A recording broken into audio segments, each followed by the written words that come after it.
They're twisting the text. They are trying to conceal its true meaning. We've heard, but their edits are shallow. The truth will out someday.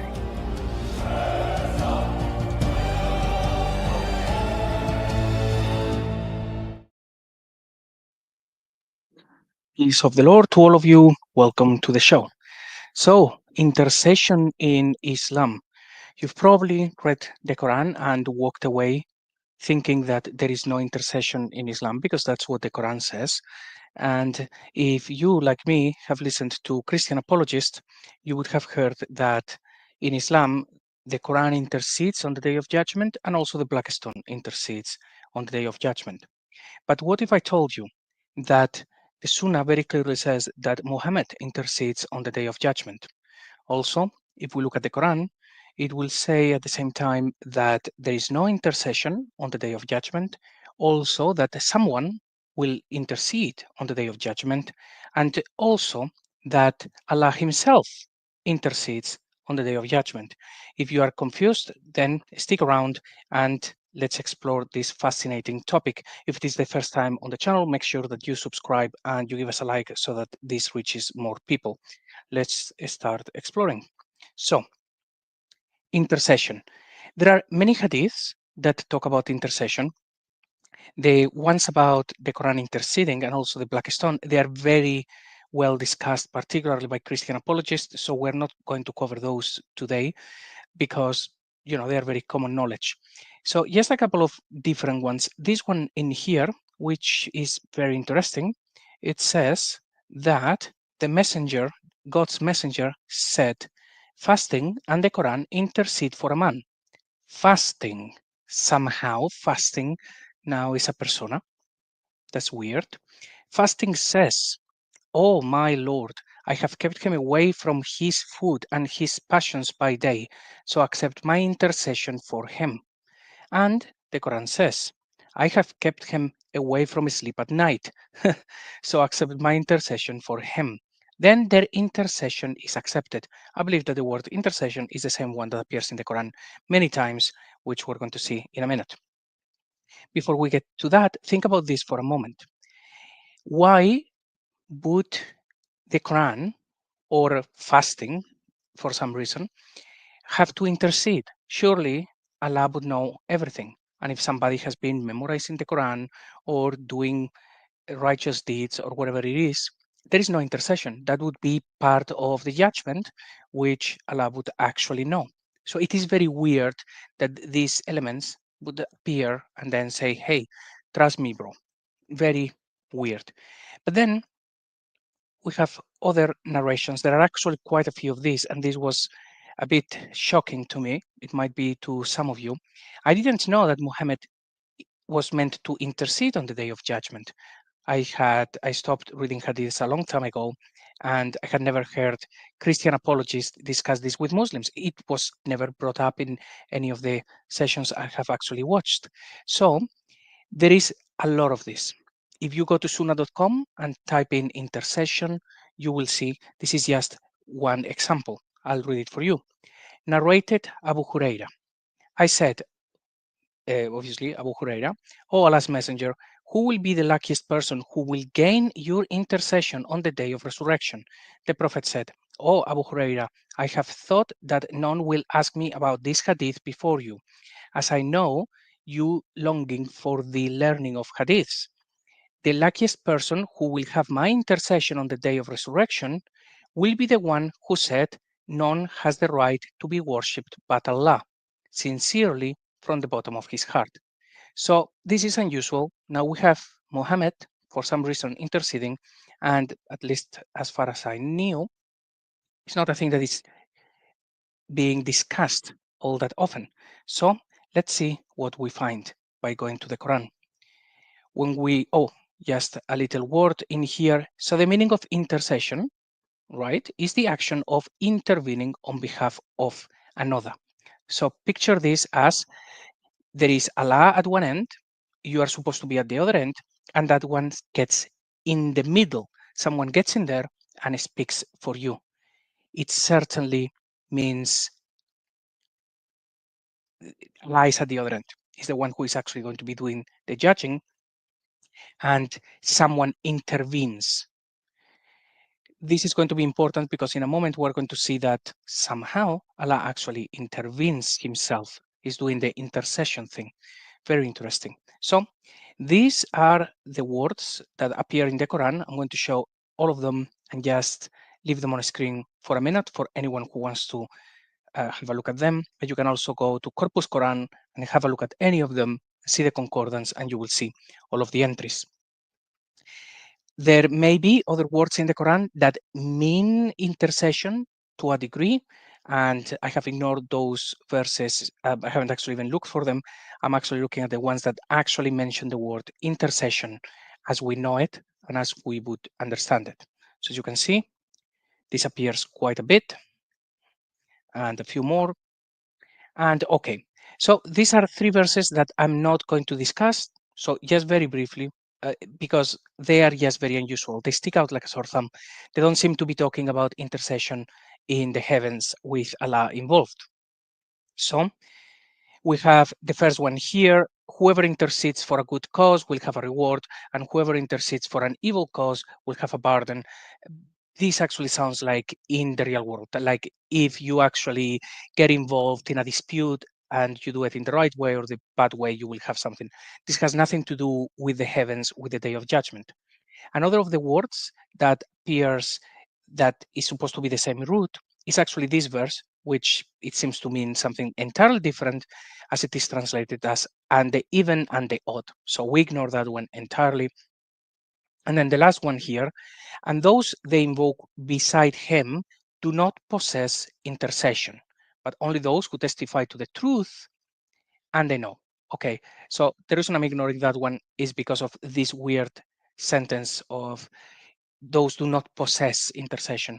What does that mean, possess intercession? It will be open to interpretation. It means you have what? Somebody that is standing there for you, or is it you having the power to intercede? It could be a bit confusing, so I'm ignoring those entirely. And anyway, we have lots of verses to look at. So the first ones, no intercession according to the Quran. We have many of these verses, and they will all say something like this: and fear a day when no soul will suffice for another soul at all, nor will intercession be accepted from it. So, no intercession, very clearly. Another one, and fear a day when no soul will suffice for another soul at all, no compensation will be accepted from it, nor will any intercession benefit it. We see this again and again. The next one, a day in which there is no exchange and no friendship and no intercession. Again, very clearly, the very clear book in very clear Arabic is saying no intercession.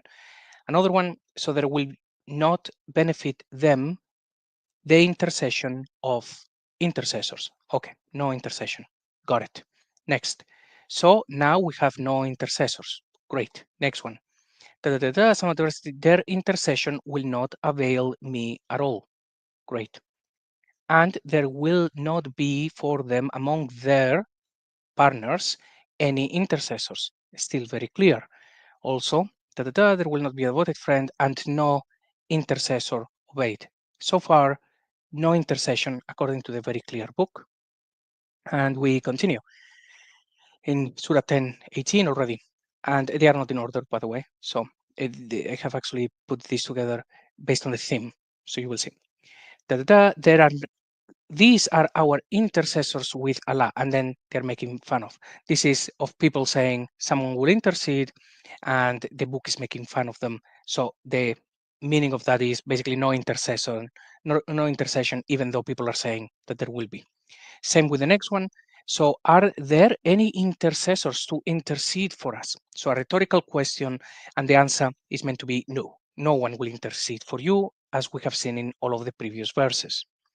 Another one at the end of, Surah 6, verse 94. We do not see with you your intercessors, which you claimed. So again, we're getting a very clear feeling that the Quran is saying there is no intercessors.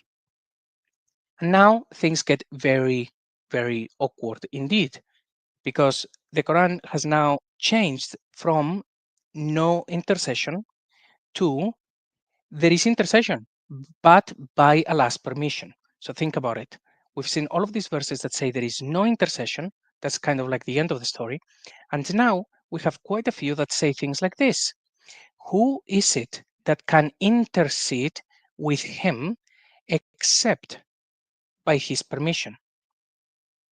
See? So all of a sudden, the statement of there is no intercession has disappeared, and now we do have intercession, but by his permission. I think this word is very likely to be the same when used in the verses that say that Jesus performs miracles by his permission. So I think it's probably related. Another one, and how many angels there are in the heavens whose intercession will not avail at all, except after Allah has permitted to whom he wills and approves. So, which would be the answer to that question? It looks like Allah permits someone to intercede. And who is that person? Is it Muhammad, like we saw on the previous hadith at the start? We have more verses here. He knows what is before them and what will be after them, and they cannot intercede except on behalf of one whom he approves. Again, this theme. Allah approves someone for intercession. The next one. The day no intercession will benefit except one to whom Ar-Rahman has given permission and has accepted his word. Now, this is where it starts to get interesting, isn't it? If you have been following previous shows, you've seen that we've discussed this expression, particularly word, his word, and what it means, and how the Quran used to be at one point very Trinitarian and very Christian, for need of a better word, probably heretical, but still Christian. So when we take that into account, and Jesus is called, even in the Quran, the word of God, this would take a different meaning. So no intercession will benefit except one to whom Ar-Rahman has given permission and has accepted his word. So someone who has accepted the word and Ar-Rahman gives permission, then they have intercession, contradicting everything that we had seen before, saying that there is no intercession. Next one, there is no intercessor except after his permission, once again. Next one, and intercession does not benefit with him except for one whom he permits. So we have now two themes. The first one is there is no intercession, and now is to one whom he permits. They seem to be very different statements. And the final section, and this one is actually very brief, Allah intercedes. And before we get into this one, remember, do subscribe and like if you enjoy these explorations so that you can get notified. We have quite a few more things actually coming up, just like this, going through lots of different verses. So before we get to what this means, how could possibly Allah intercede? Just think about it. As we have seen at the start, interceding means getting in the middle of. If we're talking about the day of judgment, that means that there is going to be a judge, and he who intercedes is going to be in the middle. Is going to be like your lawyer, let's say. How could Allah be your intercessor? He's supposed to be the judge. I hope that that makes it clear that there is actually more to this story. Let's see what we find. So Surah 6, verse 51. And warned by the Quran, those who fear that they will be gathered before their Lord. Okay. For them, besides him, will be no protector and no intercessor. So they will be in front of their Lord, and there will be nobody apart from him as a protector or intercessor. Think about this from an Islamic point of view. We would have the Lord, Allah, and then you will be gathered in front of him, and there will be no intercessor except for God, for Allah. You see how it doesn't make sense? He's like taking a step down. Now, for people who are familiar with all of this expose showing that the Quran is or used to be very Christian, this would make perfect sense from a Christian point of view, because the Lord would be understood as being Jesus. And when it says for them, besides him, Jesus, there will be no protector and no intercessor. That would be Christianity 101. So instead of facing the Father and basically just being condemned because we're all sinners, you would have the intercessor who is Jesus and makes you clean in the eyes of the Father. So, from a Christian point of view, this would make perfect sense. You will be in front of your Lord, and that is Jesus, and He is the protector and the intercessor. Sure, no Christian would ever have a problem with that. In Islam, however, we are having Allah judging and also interceding. Why when He's the judge? He's not even meant to do that. Hmm? Another one, Surah 6, verse 70. So, and leave those who take their religion as amusement and diversion, and whom the worldly life has deluded. But remind with the Quran, lest a soul be given up to destruction, to what it earned, it will have other than Allah no protector and no intercessor.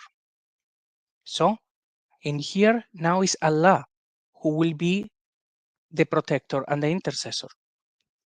Because it says that very clearly. It will have other than Allah. I think it was a question actually. I think probably you have just removed something in there. Allah being the protector and the intercessor. That doesn't work. That doesn't work at all. So now we have the Lord in here, and that is if that is Jesus, we have no problem. And here we have Allah. So Allah in here cannot actually be the Father. That being said, changes have happened in the text. But Allah being the protector and the intercessor makes no sense unless they replace that word in there. Or if in the original it said something like there will be no one apart from him, maybe it said him and then they made that into Allah, but it breaks the meaning. Allah could not intercede because it would be very silly to think otherwise. So hopefully that's making sense. Let me know in the comment section what you think. Let's see the next.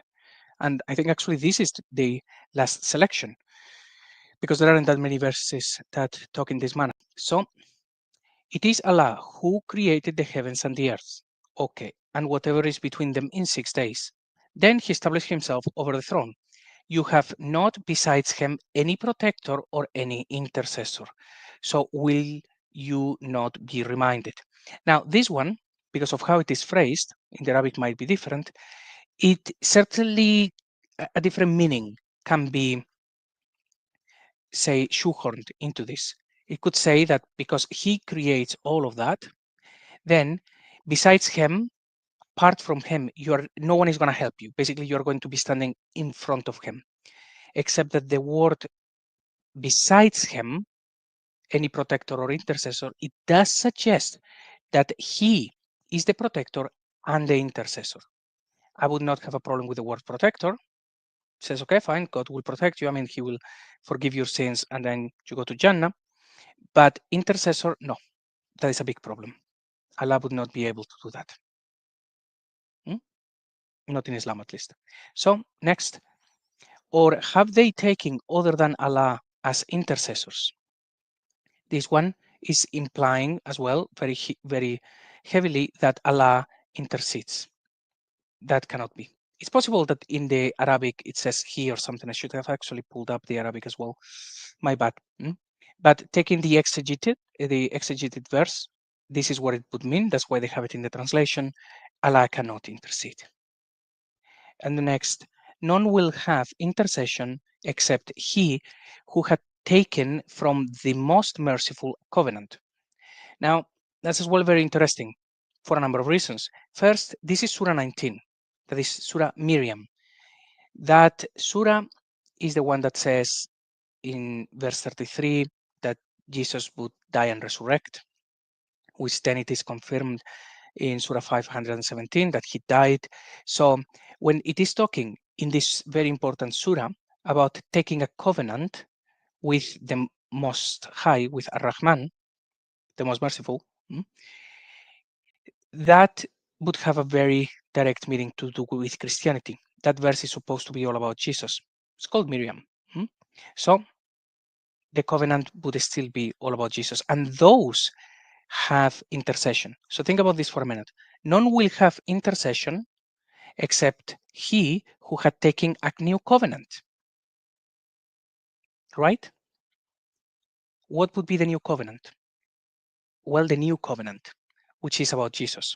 That person would have intercession. So maybe we start to see who Allah allows to intercede, even before they made lots of changes to the Rasam and stuff. And here say, to Allah belongs intercession entirely. Look what they write here, Taif International in brackets, to Allah belongs the right to allow intercession entirely. But we've seen many verses that says there is no intercession. So some of them says no intercession, and then others are qualified. Is like terms and conditions apply. It's almost like they try to put everything, and then you will have everything and it's mirror opposite, and something will stick. Now, so who really intercedes according to the writers of the Quran? There is only a handful of options. So probably actually like 3 different options. We will go through them in a minute. But look at this hadith, which is very much quoted during debates, because it's the one that Muslims go to say, well, you see, we believe in Jesus. He comes back on the day of judgment, and they will always say he will break the cross, kill the pigs, and abolish the jizya. Probably you have actually heard this many times. But let's read the hadith from the beginning. The hour will not begin until Isa ibn Maryam comes down as a just judge. Oh boy. So this verse, this hadith, is probably a very early one. Or they left that one in there so that we would notice what is going on. This is saying that Jesus will judge. Of course, we can then write another 10 stories as to why that doesn't mean judge and it means something else. But this hadith seems to say that he will judge. And it gets worse, so much worse. Comes down as a just judge and a just ruler. That is a very Christian statement. On the day of judgment, Jesus returns to judge and to rule. When we take this together with everything that we have discussed so far, we can see that the very early belief that these people had, Jesus was at the center. And then it started to move. We went from Isa doing these sort of things on the day of judgment to having hadith saying that actually Muhammad is the one that intercedes. No, intercession was always going to be about Jesus, according to these people, the early belief. And not that we have to discuss this today, but when we have, he will break the cross, it's like, what do you mean the cross? There are lots of crosses. Why does it say that? All of the crosses in the world are going to be destroyed? Or is the cross supposed to be a metaphor for the church? What is going on? So we know that we have problems there. Also, jizya as a word did not really exist until at least the 9th century. So maybe this is not as early as we thought. But anyway, so what we have seen is that according to the Quran, we have everything and also its polar opposite. And none of it works with the Islamic understanding of intercession. Because number one, it says that there is no intercession. It's like, fine, so that should be final. But then someone intercedes, and then Allah intercedes. Those different statements could actually have made it into the Quran because they borrowed from many different sources. Maybe it's just as simple as that. They borrowed some verses from traditions where there is no intercession, they borrowed others from traditions where intercession was allowed. But if the belief of these people was very Christian, as it seems to be, based on everything that we have discussed so far, it would actually make perfect sense. Because if they said there will be no intercession, people will understand that you would be facing basically your Lord, in this case, Jesus, which means there is no intercession. You're going to be facing Jesus. He's the one who judges you, just like this hadith says, right? But the verses that say there is no intercession is you are going to be facing him. The verses that say someone intercedes someone intercedes for you, everyone would understand that at that point is not talking about Jesus, it's talking about the Father. And the one who intercedes is Jesus. So if a verse says there is no intercession, you would understand you are facing Jesus. If it says there is intercession by one who Allah allows, that means instead of facing the Father, Jesus is interceding for you. And the one that then says Allah intercedes, well, that is just quite silly, right? Because that means that God is interceding for you, who is at the other end. It would have to be God. So now you would have two personas of God. Again, that would only make sense if it was a Trinitarian statement and it didn't say Allah intercedes. It said He intercedes, or your Lord intercedes, or something like that. And people will understand immediately, okay, so that's Jesus interceding. But through changes, that became at one point the this other feeling that, well, Allah intercedes. But initially it would have been Jesus is interceding for you. So let me know what you think. Hopefully that is somewhat clear, because we have all of these elements that they are not compatible. When we think about it in Christianity, it would make sense, and then something could have changed, as they copied the Quran again and again, and these sort of things. So, and perhaps as a last piece of information, it would be this one. So this is an extract from the book from Odon Lafontaine, The Great Secret of Islam. And he actually mentions this particular inscription, which reads like this: "Oh God, bless the Muhammad and accept his intercession for his community, and have mercy on us in the hereafter, and mercy, blah, blah." Okay, so this is supposed to be around those days.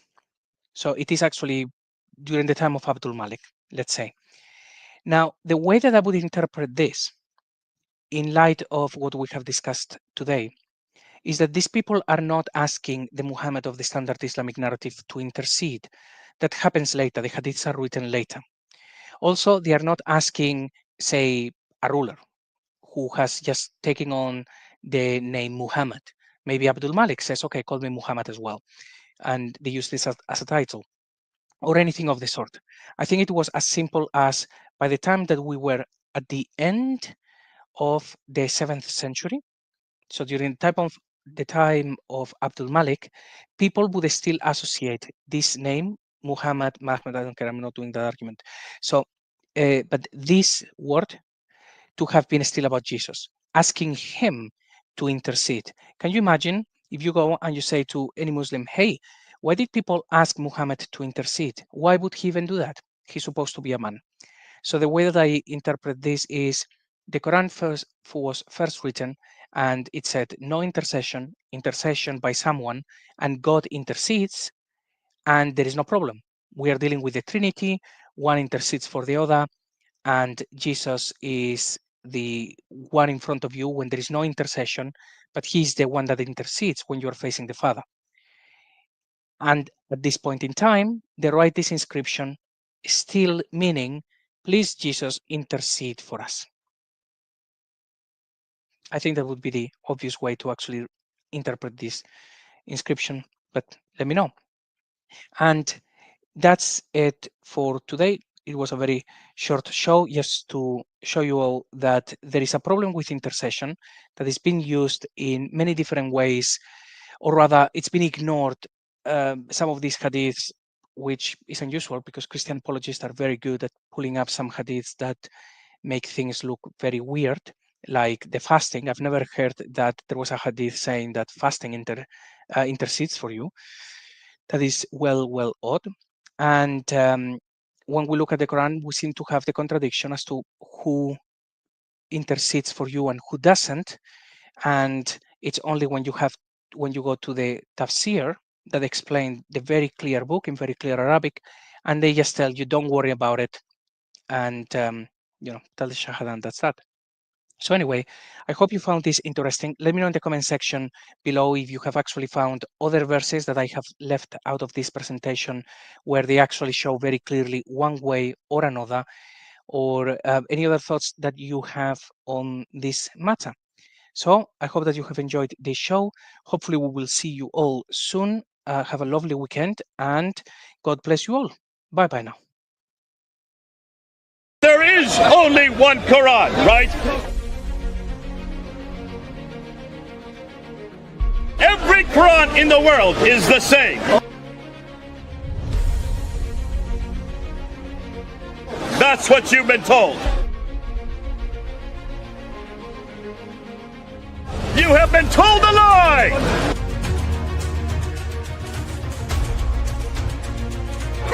26 of the Quran.